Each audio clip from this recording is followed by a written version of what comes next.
रवि अपनी बाइक पर gas cylinder delivery का काम करता था। एक दिन उसको एक डिलीवरी करने में देर हो गई। वो बाइक से शॉर्टकट रास्ते से गुजर रहा था। यार आज तो इस सिलेंडर के चक्कर में अंधेरा हो गया। अब तो पता नहीं कितनी देर लगेगी वो घर ढूंढने में जहां इसको डिलीवर करना है। तभी उसकी बाइक के आगे अचानक एक आदमी आ गया। उसके हाथ में गन थी और शक्ल से ही वो चोर लग रहा था। ओए, चल जल्दी से बाइक से उतर और इसको स्टैंड पर लगा, चल। उसके हाथ में गन देखकर रवि डर गया और बाइक से उतरकर उसको स्टैंड पर लगा दिया। चल, अब जेब में जितना भी पैसा है वो निकाल, चल।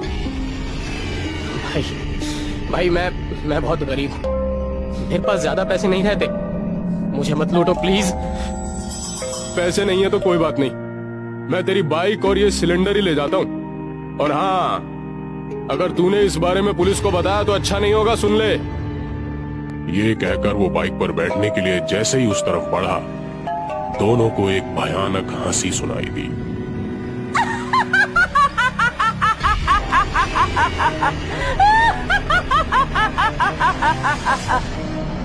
ये देखकर वो दोनों ही डर गए कि वो हंसी की आवाज सिलेंडर से आ रही थी।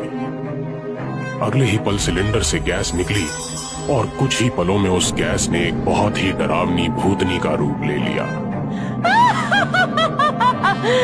अब तू नहीं बचेगा। तो उस भूतनी ने चोर की गर्दन पकड़ ली और इतनी जोर से खींची कि वो धड़ से अलग हो गई। उसका शरीर जमीन पर गिर गया और कटी गर्दन से खून की धारें चल पड़ी। ये देखकर रवि डर के मारे वहां से भागने लगा, लेकिन वो भूतनी उसके सामने आ गई। मुझे मत मारना, मुझे छोड़ दो प्लीज, मुझे छोड़ दो।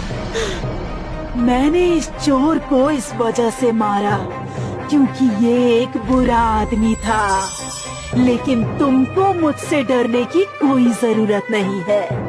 मैं तुमको कोई नुकसान नहीं पहुंचाऊंगी। तो क्या मैं यहाँ से जा सकता हूँ? तुमको मेरा एक काम करना होगा। कहकर उसने सिलेंडर की तरफ इशारा किया। मेरी आत्मा इस सिलेंडर से जुड़ी हुई है और मुझे मेरे ससुराल जाना है। उनसे मेरी मौत का बदला लेना है। क्या तुम्हारी मौत का बदला? मैं समझा नहीं। मेरा नाम स्वरागिनी है। मैं मेरे ससुराल में मेरी ननद नंदिनी और सासू माँ और पति के साथ रहती थी। वो लोग थोड़े गुस्से वाले थे, लेकिन फिर भी मैं उनके साथ अच्छे से रहती थी क्योंकि मेरा पति विशाल मुझसे बहुत प्यार करता था। एक दिन किचन में सारा काम करते टाइम कढ़ाई से जलता हुआ तेल मेरे चेहरे पर आ गिरा और मैं बदसूरत हो गई। उसके बाद मेरा पति भी बदल गया और वो भी मुझसे नफरत करने लगा। एक दिन मैंने सुना कि वो लोग मुझे रास्ते से हटाकर विशाल की दूसरी शादी के लिए प्लान कर रहे थे। ये सुनकर मैंने उनको पुलिस में जाने की धमकी दी, तो उन्होंने मुझे बहुत मारा और फिर किचन में लाकर इसी सिलेंडर पर मेरा सिर पटक पटक कर मुझे खत्म कर दिया। तभी से मेरी आत्मा इस सिलेंडर के साथ जुड़ गई है। इस पूरे सिलेंडर पर मेरा खून लगा हुआ था। इन लोगों से वो साफ नहीं हो सका, तो इन्होंने सिलेंडर को घर के पीछे झाड़ियों में फेंक दिया। वहां से वो सिलेंडर एक कबाड़ी के हाथ लगा और उस कबाड़ी वाले के हाथों ये फिर से एजेंसी के पास पहुंच गया और अब ये तुम्हारे पास है। तो मैं तुम्हारे लिए क्या कर सकता हूँ? मैं तुमको मेरे ससुराल का पता बताती हूँ। तुम बस इस सिलेंडर को वहां पहुंचा दो, उसके बाद मैं सब कुछ खुद कर लूंगी। कहकर उसने रवि को अपने घर का पता बताया और फिर से सिलेंडर के अंदर समा गई। रवि उस टाइम उस सिलेंडर को अपने घर ले गया और फिर अगले दिन उसके ससुराल लेकर पहुंचा। स्वरागिनी की सास सुषमा ने दरवाजा खोला। अरे, इस बार सिलेंडर एक दिन पहले कैसे आ गया? जी वो मैं कल छुट्टी पर हूँ, इसलिए इस महीने एक दिन पहले ही सिलेंडर देने आ गया। ठीक है, लगा दो। रवि किचन में गया और उसने सिलेंडर बदल दिया। फिर वहां से पुराना सिलेंडर लेकर चला आया। रात को सभी डाइनिंग हॉल में बैठे डिनर कर रहे थे, तभी कमरे की लाइट्स अचानक से ब्लिंक करने लगी। ये लाइट को अचानक क्या हो गया? फिर जैसे ही लाइट जली तो उनको सामने ही सिलेंडर रखा हुआ नजर आया। ये सिलेंडर यहाँ क्या कर रहा है?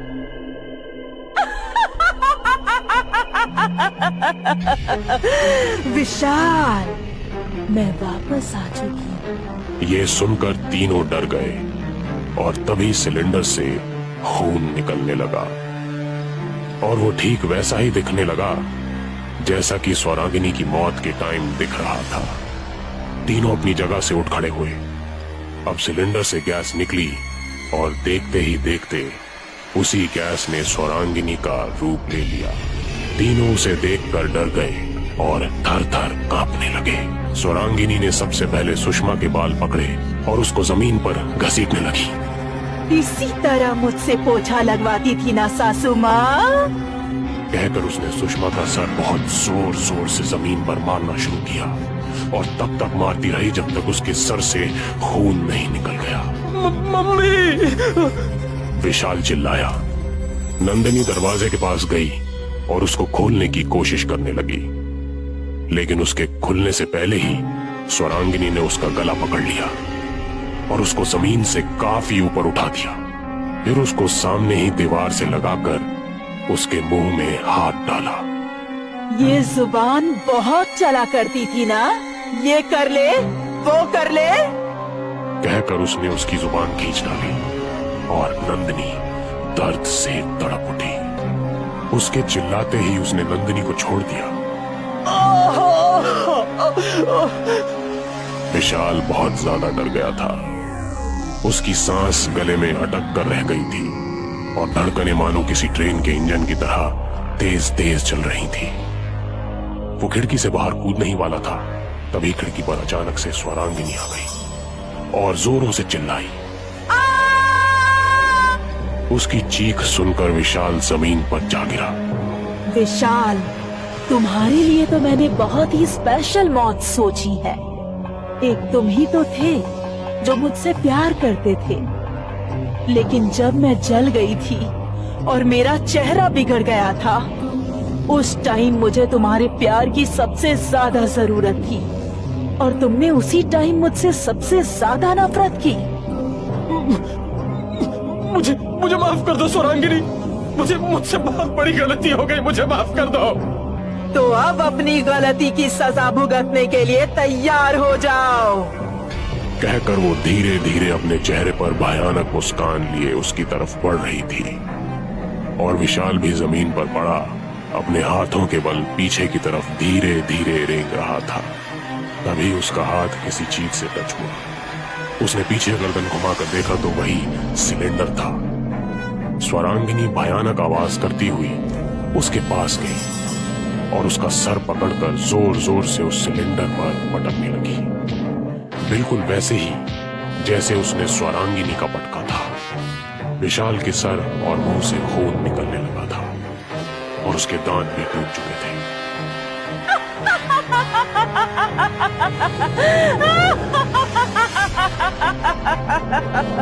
अब स्वरागिनी ने गैस सिलेंडर को अपने गुस्से भरी निगाहों से देखा और उसकी आंखों से आग निकलकर सिलेंडर पर पड़ी। सिलेंडर फट गया और एक जोरदार धमाके के साथ पूरा घर जलकर आग के हवाले हो गया। धमाके की आवाज सुनकर आस पड़ोस के लोग वहां जमा हो गए, लेकिन अब इससे कोई फायदा नहीं था क्योंकि घर पूरी तरह आग के आगोश में आ चुका था। तभी सभी को नजर आया कि स्वरागिनी उड़ती हुई आग से निकली और हवा में ऊपर आकर रुक गई। सभी लोग उसको देखकर डर गए और वो बोली, इन लोगों ने मुझे बहुत ही बेरहमी से मारा था। इनको मारकर मैंने अपना बदला ले लिया। लेकिन अब अगर फिर से किसी बहू के ऊपर उसके ससुराल वालों ने इसी तरह जुल्म किया जैसे इन्होंने मेरे साथ किया था, तो मैं वापस जरूर आऊंगी।